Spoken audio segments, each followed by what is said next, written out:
Namaste, welcome to our NMMS classes conducted by TSAT. So, in this examination, we have 180 questions, 90 from the mental ability and 90 from the SAT simply.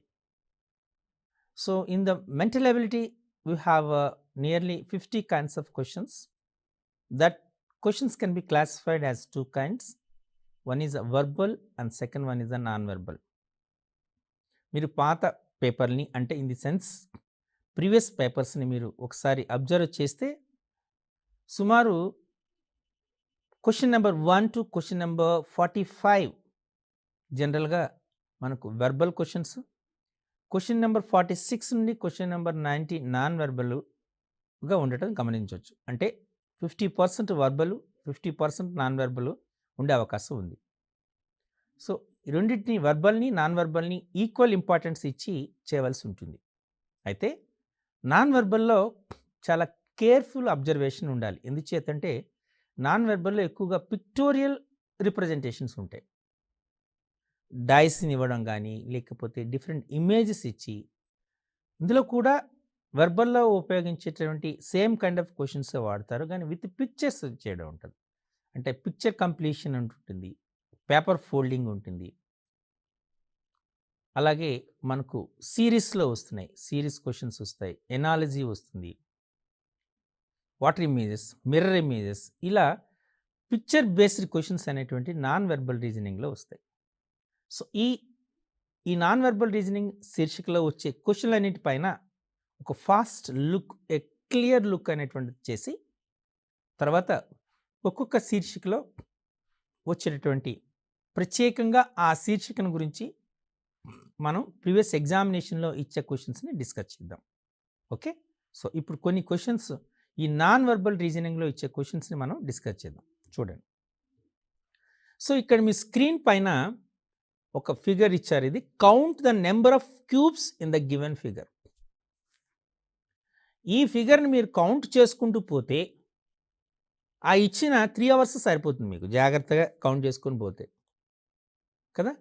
మరి ఎలా count చేస్తే ఇందులో ఎన్ని cubes ఉన్నాయి అనేటువంటి దాన్ని తెలుస్తుంది అనేటువంటిది ఒకసారి ఒక లాజిక్ ఉంటుంది. ఆ లాజిక్ని ఇక్కడ డిస్కస్ చేస్తాను. జనరల్గా ఈ కాన్సెప్ట్ని మనము క్యూబ్స్, డైస్ అండ్ క్యూబ్స్ అనే కాన్సెప్ట్లో క్లియర్గా డిస్కస్ చేసాం. సో దాన్ని మీరు బేస్ చేసుకోండి. ఈ క్వశ్చన్ ఎలా చేస్తా అనేటువంటి చూడండి.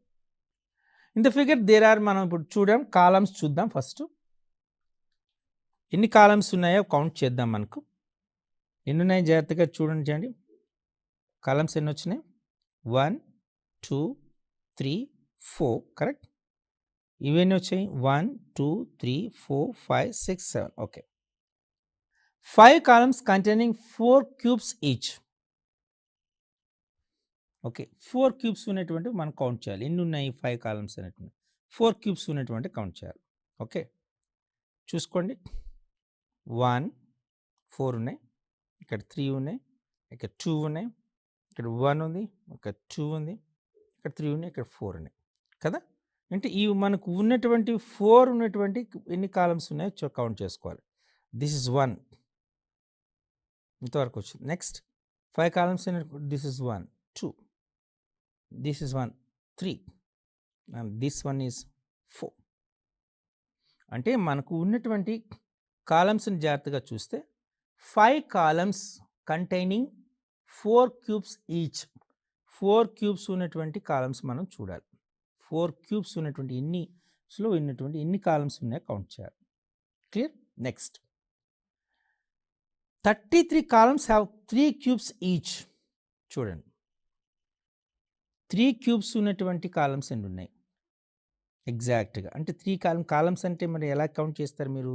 చేసినటువంటిది ఈ రకంగా మనం చేసుకున్నప్పుడు ఇక్కడ 3 1 2 ఇక్కడ 3 ఇలా ఉన్నటువంటి కౌంట్ చేయండి. 4 5 6 7 8 9 10. సో ఇలా కౌంట్ చేస్తే మీకు వచ్చినటువంటి ఎన్ని వస్తాయి? టోటల్గా 33 కాలమ్స్ వస్తాయి. ఇంకా 2 క్యూబ్స్ ఉన్నటువంటి చూడండి, 2, జస్ట్ 2 ఉంది. This is 1, year 2. ఇలా ఉన్ని మరి కౌంట్ చేస్తే మనకు వచ్చినటువంటివి 3 కాలమ్స్ ఉన్నాయి. అండ్ 3 కాలమ్స్ ఉన్నటువంటివి 9 కాలమ్స్ ఉన్నవి 2 ఉన్నాయి, 3 కాలమ్స్ 1 ఉన్నాయి. అంటే ఇప్పుడు మనం క్యాలిక్యులేట్ చేయాలి. దీన్ని యాక్చువల్గా ఈ పిక్చర్ని, ఈ సేమ్ కైండ్ ఆఫ్ పిక్చర్ని నేను క్యూబ్స్ అండ్ డైస్లో డిస్కస్ చేశాను.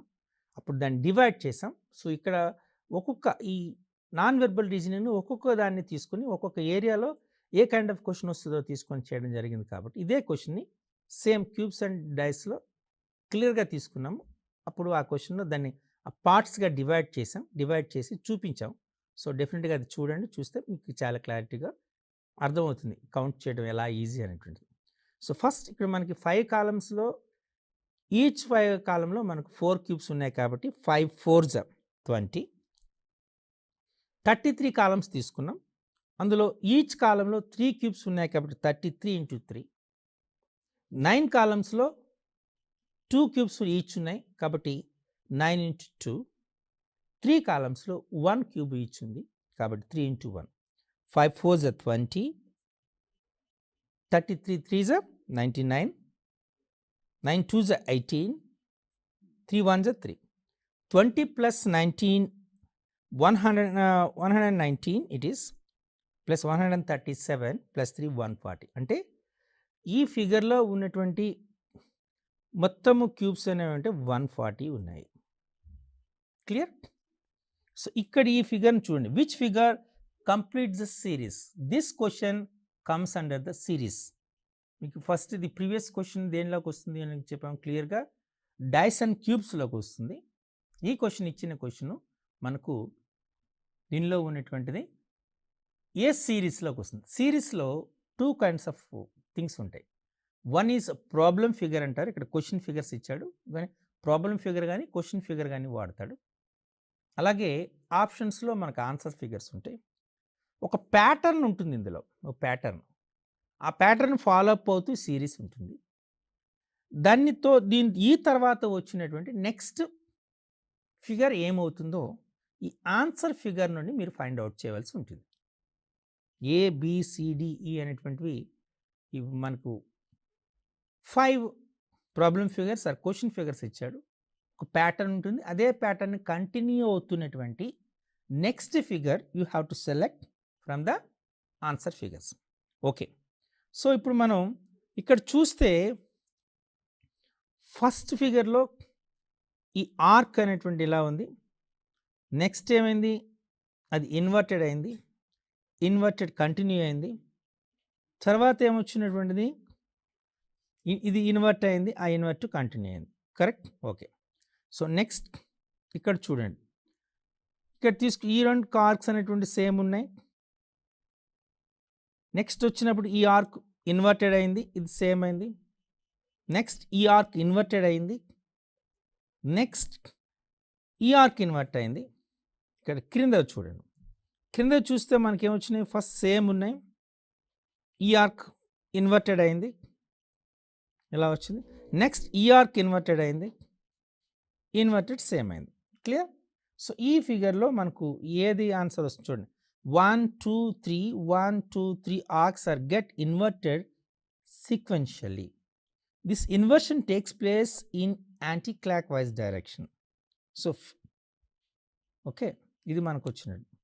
మన యాంటీ-క్లాక్వైజ్ డైరెక్షన్ అంటే మనకు this is clockwise direction and this one is anticlockwise direction. Clear?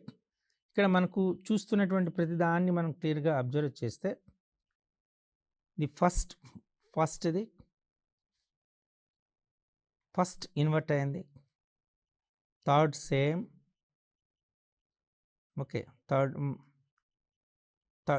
Okay, third అయినటువంటి first and third second and same as it is వచ్చింది, అండ్ ఫోర్త్ సేమ్ ఉంది, fifth same. Okay, first next ఈ షేప్లో వచ్చింది కాబట్టి ఇక్కడ ఇన్వర్ట్ అయింది, ఇది దీన్ని తీసుకుంటే సేమ్ స్టాండ్ సేమ్. ఇది ఇక్కడికి వచ్చేటప్పటికి ఈ నెక్స్ట్కి వచ్చేటప్పటికి ఇన్వర్ట్ అయింది, అంటే థర్డ్కి వచ్చినప్పటికి ఇన్వర్ట్ అయింది, మరలా ఫిఫ్త్కి వచ్చినట్టుకి ఇన్వర్ట్ అయింది. అబ్జర్వ్ చేయండి, 1 3 and 5, 1 3 5 పొజిషన్లో ఇన్వర్ట్ అయినాయి. కరెక్ట్. అంటే మీకు ఇప్పుడు కాంటే చూడండి ఇన్వర్ట్ అయ్యాను 1 3 ఇది సేమ్ అండ్ సేమ్ వచ్చింది. ఇక్కడ ఏమొచ్చున్నది సేమ్ వచ్చింది 1 3 పొజిషన్ వచ్చి ఇక్కడ ఇవి చూడండి 1 3కి వచ్చేటప్పటికి ఇన్వర్ట్ అయింది. దిస్ ఇస్ వన్ ఇన్వర్టెడ్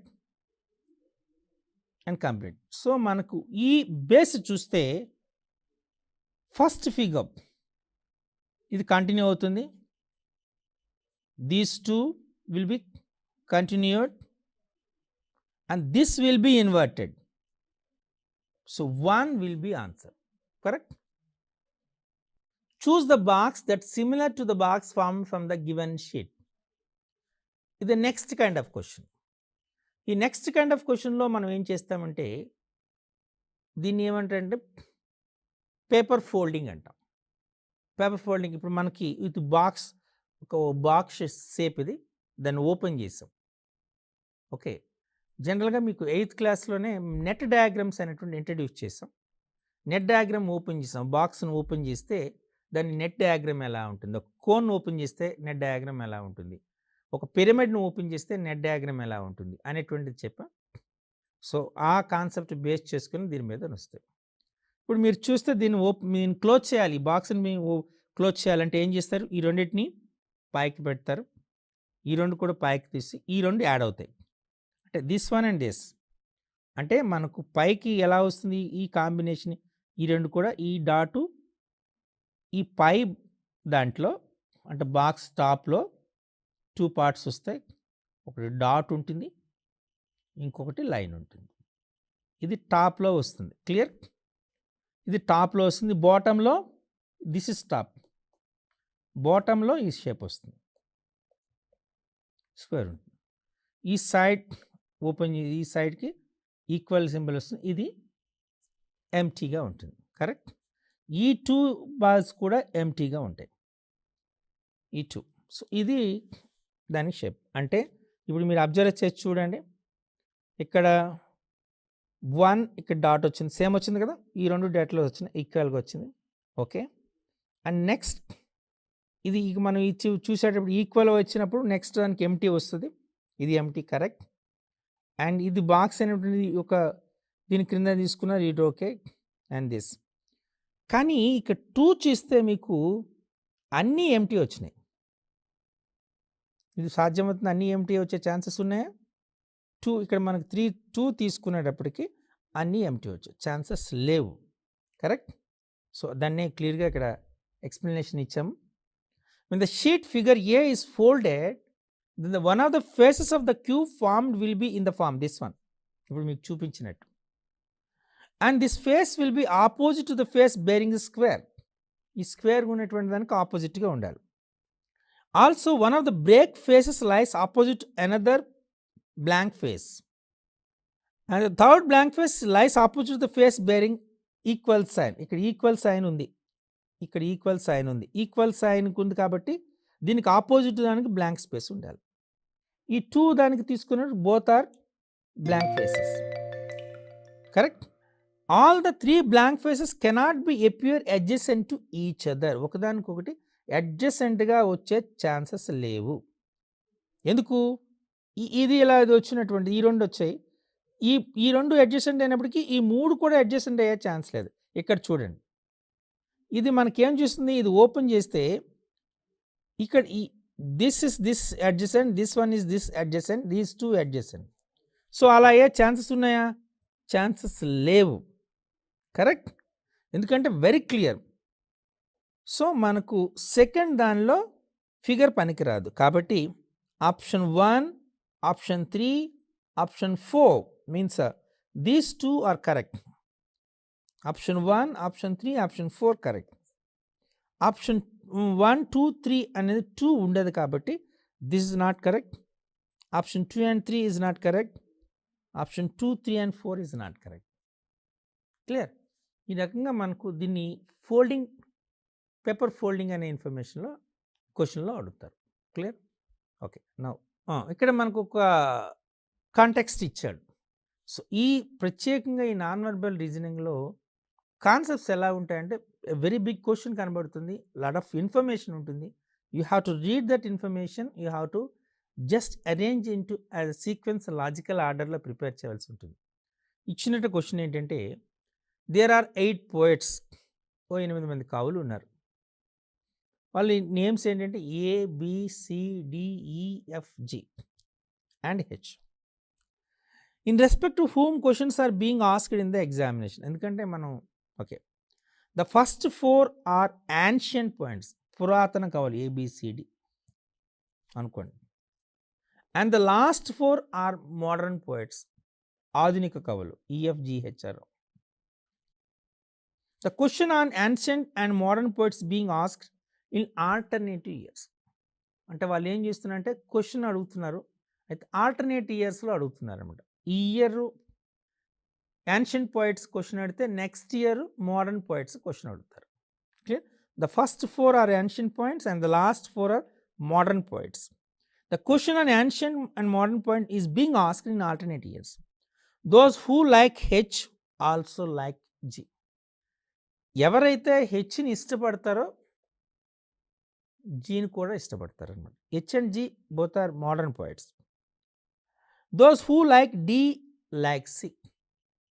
ఎవరైతే డీని ఇష్టపడతారో జీని కూడా సిని కూడా ఇష్టపడతారు. C and D are ancient poets. Okay, the examiner who sets questions is not likely to ask questions on D. ఎవరైతే మనం ఈ క్వశ్చన్స్ అడుగుతారని అనుకుంటున్నాం కదా, ఆల్టర్నేట్ ఇయర్స్లో అడుగుతారంటే ఆల్టర్నేట్ ఇయర్స్లో అడుగుతుంటారు. ఈ ఇయర్ యాన్షియంట్ పాయింట్స్కి అయితే నెక్స్ట్ ఇయర్ మోడర్న్ పోయిట్కి అడుగుతారు. సో అలా చేసిన దాంట్లో ఎగ్జామినర్కి డీకి క్వశ్చన్ అడగాలని ఇంట్రెస్ట్ లేదు, అంటే డీకి క్వశ్చన్స్ అడగడు అనమాట. The examiner who sets the questions is not likely to ask the questions T because he has written an article అని. ఎందుచేత ఆయన క్వశ్చన్ అన్నాడు, ఎవరైతే ఎగ్జామినర్ ఉన్నాడో ఆ ఎగ్జామినర్ మీద ఒక ఆర్టికల్ రాశాడు ఆయన.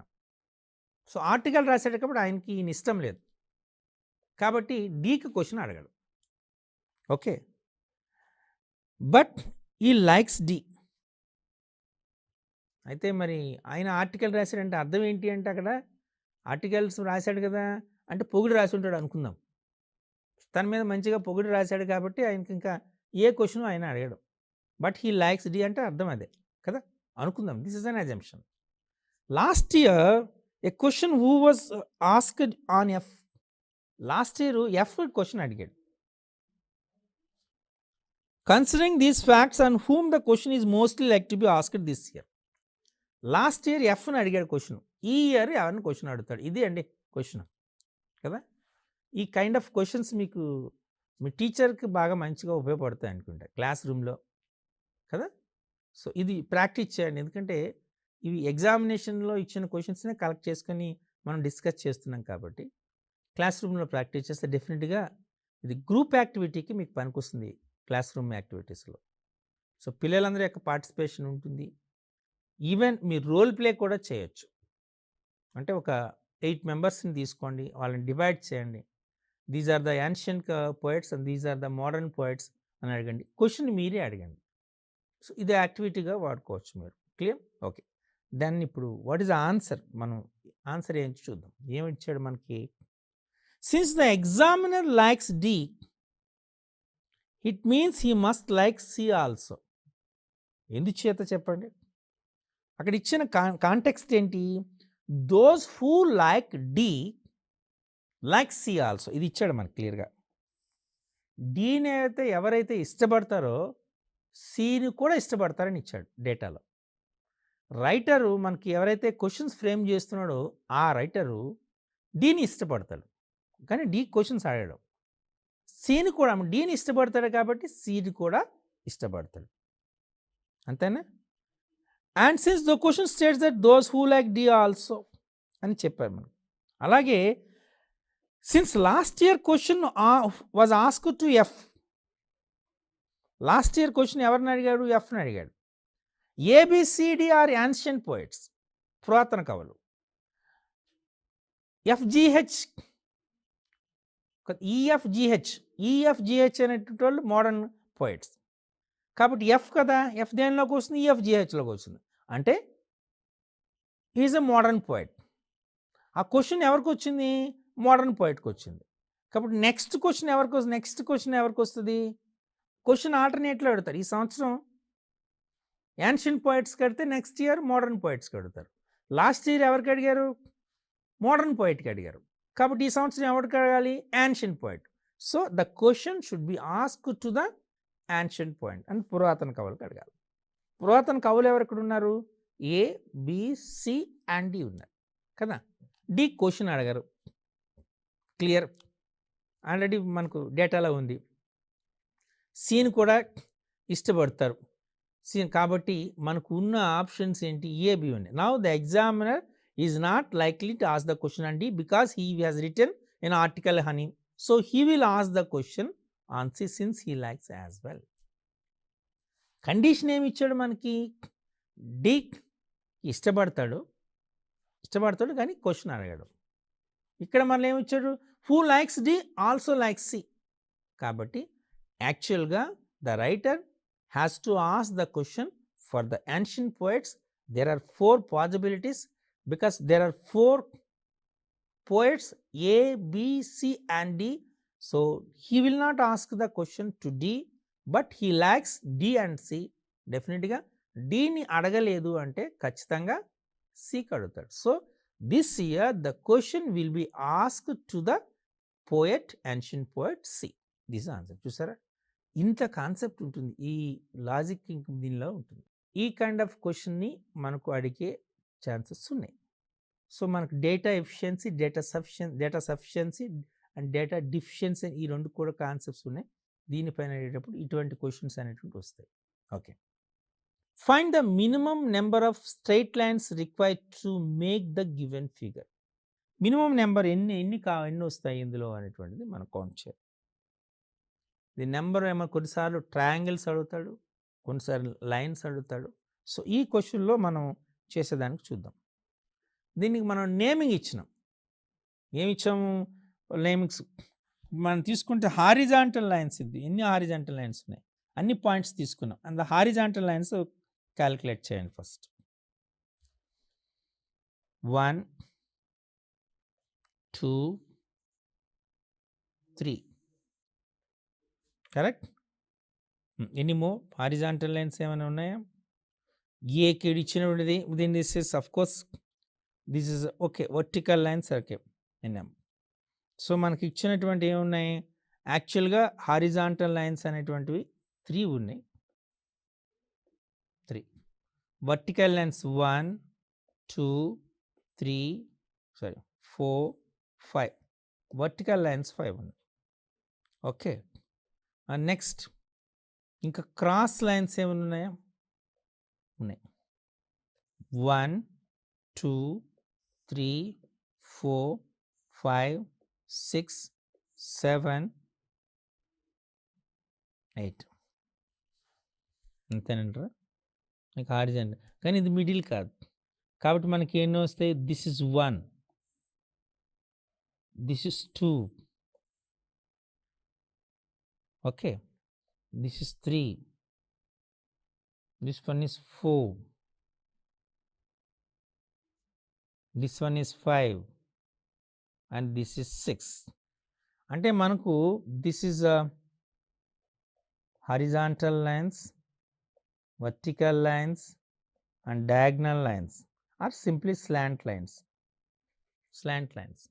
Horizontal lines ఉన్నాయి 3 ఉన్నాయి, vertical lines ఉన్నాయి 5 ఉన్నాయి, ఓకే, అండ్ స్లాంట్ లైన్స్ అనేది 6 ఉన్నాయి. కాబట్టి 3 + 5 6, 8 + 6 14.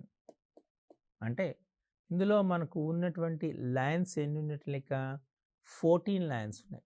మీరు యాక్చువల్గా మీకు క్లారిటీ కోసం దీనిపైన ABCD అంటే నేమింగ్ కోసం మీకు ఇచ్చాను, కానీ వాస్తవానికి మీరు జస్ట్ ఈ లైన్స్ తీసుకొని చేసేవచ్చు. ఇప్పుడు నేను చూపించినట్టుగా 1 2 3 1 2 3 4 5 slant lines 1 2 3 4 5 6. సో మనకు వచ్చినటువంటి 3 + 5 + 6 which is 14. సో 14 లైన్స్ ఉన్నాయని చెప్పొచ్చు. క్లియర్? ఓకే. సో మనకి కౌంటింగ్ ది ఫిగర్స్ అని మనకు ఒక కాన్సెప్ట్ ఉంది. మీకు సుమారు ఈ ఈ ఈ శీర్షికలో 26 కాయిన్స్లో ఉన్న ప్రతి కైండ్ ఆఫ్ చాప్టర్ నుంచి కాన్సెప్ట్ నుంచి 1 లేదా 2 క్వశ్చన్స్ని తీసుకుని డిస్కస్ చేశాను. సో దీనిపైన మీకు ఒక క్లియర్ ఐడియా వస్తుంది. Just means it's nothing but it's like a curtain raiser for this non verbal reasoning అనుకోండి. సో డెఫినెట్గా వీటిపైన clear in depth will discuss as a special session, ప్రత్యేకమైన సెషన్గా వీటిని మళ్ళీ డిస్కస్ చేస్తాం. Clear? Okay. Choose a figure which would must like closely resemble the unfolded form of figure Z అన్నాడు. ఇది మనం జనరల్గా ఇప్పుడు దీపావళి వస్తుంది, దసరా వస్తుంది, ఇలా వచ్చినప్పుడు మనం అలాగే డిఫరెంట్ ఫంక్షన్స్ వస్తాయి. వచ్చేటప్పుడు మనం ఏం చేస్తామంటే పేపర్ కటింగ్స్ చేస్తాం కదా. ఈ paper cuttings this is paper folding, paper cutting. యాక్చువల్గా ఇది పేపర్ కటింగ్. పేపర్ కటింగ్ పైన తీసుకొని మనం చేస్తున్నాం. అన్ఫోల్డెడ్ లేదా సింపుల్గా ఫోల్డెడ్ చేస్తున్నాం. ఈ ఫోల్డ్ చేసి కట్ చేస్తాం కదా. అప్పుడు చేస్తే అక్కడ ఆ ప్రాసెస్లు ఇచ్చాం, అది ఓపెన్ చేస్తాం, అన్ఫోల్డ్ చేస్తాం. అన్ఫోల్డ్ చేసినప్పుడు ఏ కైండ్ ఆఫ్ ఫిగర్ వస్తుంది అనేటువంటిది ఇది మనకు ఇచ్చినటువంటి క్వశ్చన్. ఇలా ఓపెన్ చేస్తే ఏ ఫిగర్ వస్తుంది? ఫస్ట్ ట్రయాంగులర్ షేప్ తీసుకున్నాం, దానికి మిడిల్ వన్గా మధ్యలో ఫోల్డ్ చేసాం. ట్రయాంగిల్ షేప్ని మధ్యలో ఫోల్డ్ చేసాం. అంటే ఇది ఇప్పుడు ఇలా ఉంది కదా, దీన్ని ఎలా చేశాను? జస్ట్ మధ్యలో ఫోల్డ్ చేసాను. జస్ట్ ఇట్ టర్న్ అప్ ఇంట్ లైక్ అంటే ఇలా వచ్చింది. క్లియర్? ఇప్పుడు ఇక్కడ డైరెక్షన్ తీసుకున్నాం. ఏం తీసుకున్నాం? ఈ క్రింద డైరెక్షన్ అంటే ఈ కరెక్ట్గా ఈ పార్ట్లో ఫోల్డ్ చేసి ఇది మౌల్డ్ చేసాం ఇక్కడ ఇలా. ఇప్పుడు మనం చూపించినటువంటి దాన్ని యాజ్ టీజ్గా ఇక్కడ మౌల్డ్ చేసాం. అప్పుడు చేస్తే ఈ షేప్ వస్తుంది, ఎలా వచ్చింది. కరెక్ట్? చేసేటప్పుడు ఈ కార్నర్లో చిన్న కట్ చేసాం, ఇక్కడ ఒక ట్రయాంగిల్ కట్ చేసాం, ఈ కార్నర్లో ఇలా కట్ చేసాం. This part and this part చేస్తే మనకు వచ్చినట్టు ఓపెన్ చేసాం. ఓపెన్ చేస్తే ఇక్కడ నేను చూస్తాను చూడండి, దాన్ని ఓపెన్ చేస్తే ఎలా వస్తుంది? ఇది కదా ట్రయాంగిల్, ఇలా ఉంది. ఇక్కడ ఉంది, ఇలా ఉంది. అంటే మనకి ఇక్కడ ఏం రావాలి? సేమ్ ఇలా రావాలి కదా. ఇది ఓపెన్ చేస్తున్నాం, ఇది ఇక్కడ మనకి ఇక్కడ ట్రయాంగిల్ ఇలా వచ్చింది, ఇలా వచ్చింది. క్లియర్? ఇప్పుడు సేమ్ ఇది కూడా అలాగే రావాలి.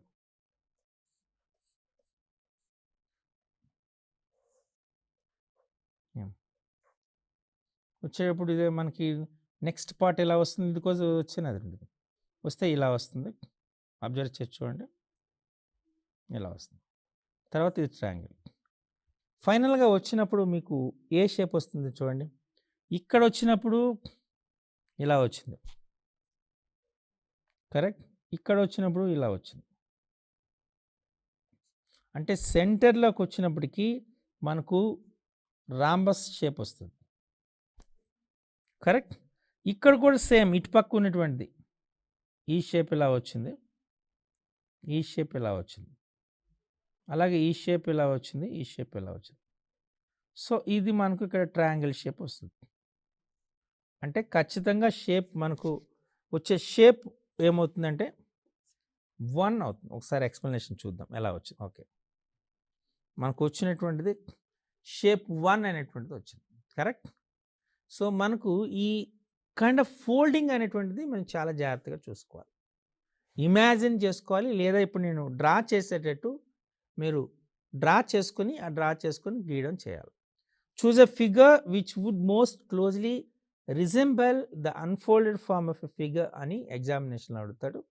అక్కడ మీకు ఇచ్చినటువంటిది ఆ ఫిగర్ అనేటువంటి ఏ డైరెక్షన్లో క్లోజ్ చేస్తున్నాము, ఎలా చేస్తున్నటువంటి డయాగ్రమేటిక్గా చూపిస్తారు. When it was unfolded what is the figure will be formed అని అడుగుతాడు. కాబట్టి వీటిని మీరు సాల్వ్ చేసినప్పుడు చాలా జాగ్రత్తగా అబ్జర్వ్ చేస్తూ గీయండి. క్లియర్? ఓకే. సో ఇక్కడ మనకి ఇచ్చినటువంటిది ఏంటంటే చూజ్ ఎ ఫార్మ్ ఇచ్చాడు. ఇక్కడ ట్రయాంగిల్ ఇచ్చాడు, సెంటర్లో ఫోల్డ్ చేశాడు, తర్వాత టాప్ ఇంటి బాటమ్ ఫోల్డ్ చేసి ఈ కార్నర్లకు ఫోల్డ్ చేశాడు. 2 కార్నర్లో కట్ చేసి ఓపెన్ చేస్తే మనకు ఏ కైండ్ ఆఫ్ ఫిగర్ అనేటువంటిది ఓపెన్ అవుతుందో మనకు చూపిస్తాడు. క్లియర్? So, okay. ఇది మనకు అడుగుతున్నటువంటి క్వశ్చన్. సో, ఇప్పుడు సుమారు ఒక 6 ఆర్ 7 కైండ్స్ ఆఫ్ క్వశ్చన్స్‌ని డిస్కస్ చేసాం. ఈ నాన్ వెర్బల్ రీజనింగ్‌లో ఇచ్చే క్వశ్చన్స్‌ని, మరికొన్ని క్వశ్చన్స్‌ని మరొక శీర్షికలో డిస్కస్ చేద్దాం. సో, ఈ క్వశ్చన్స్ అన్నిటికి కూడా ఇటువంటి క్వశ్చన్స్ మీరు సిమిలర్‌గా ఉన్న క్వశ్చన్స్ తీసుకొని ప్రాక్టీస్ చేయండి. వీటిపైన కంప్లీట్‌గా ఎక్స్‌క్లూజివ్‌గా ఆ పర్టిక్యులర్ ఏరియా అన్‌ఫోల్డెడ్ దానికి ఒక శీర్షిక, అలాగే సీరీస్‌కి ఒక శీర్షిక, ఎనాలజీకి ఒక శీర్షిక, క్లాసిఫికేషన్‌కి ఒక ఎపిసోడ్, లైక్ మనం ప్రతిదానికి ఒక ప్రత్యేకమైన ఎపిసోడ్‌ని ద్వారా క్లియర్‌గా చెప్పడానికి ప్రయత్నం చేస్తున్నాం. నమస్తే.